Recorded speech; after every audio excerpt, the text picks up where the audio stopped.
Coach Muschamp talks about it all the time. It's all about the players. What can we do for the players?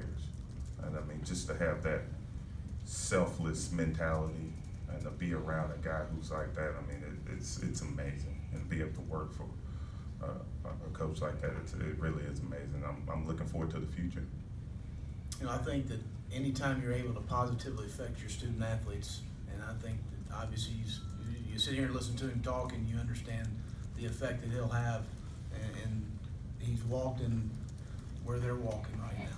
And I just think that experience for a young man is real. And I can talk to him about it, but at the end of the day, the guy that's lived it, he's lived in the hallways, he's been in the stadium, he's been in the locker room, he's been a part of this program and had great success and some tremendous adversity. And I just think you can't really understand that part of it for a young man. Josh and Josh. Marcus, Josh Hyber with Spurs and Feathers. You talked obviously your role being more about off the field and what these players' lives are going to be like in their professions and all that.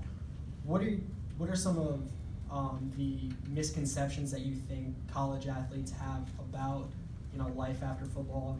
As a 17 or 18-year-old, was there something that you thought that your football career would be, life after football, that it obviously didn't become? Yeah, I mean, I guess the biggest thing, Coach mentioned it already. You come from a town, and you look at the whole landscape of college football, particularly in the SEC. He said, I mean, there's a lot of rural small towns, and these rural small towns love football. I mean, there's no doubt about that. And their whole life, ever since they've been 13, 14 years old, everybody's been telling them how good they are. And you're gonna make it to the NFL. And when they get to become a senior and they have scholarship offers from 40 different schools, I mean, they feel that, and they get off to that school and everybody's good. Everybody's at the same level. You got to work a little bit harder. And those guys who make it, I mean, they're special. They work harder and they take care of things in the classroom as well. But it doesn't happen for most of the guys on that roster.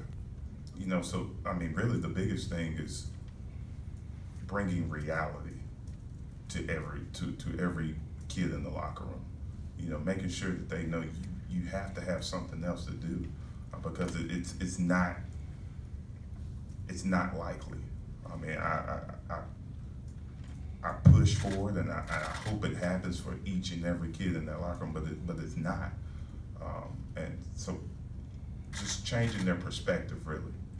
Making sure they see the other side of collegiate sports and how you can use sports to your advantage, because these guys have such a huge platform. The power of sports is amazing, and there's 84,000 people that come see them every single Saturday. You can use that to your advantage because you're a role model for so many kids. And I mean, that leads to potential careers. You never know who's watching you, and you never know what you can do with the power that you have. So tapping into that potential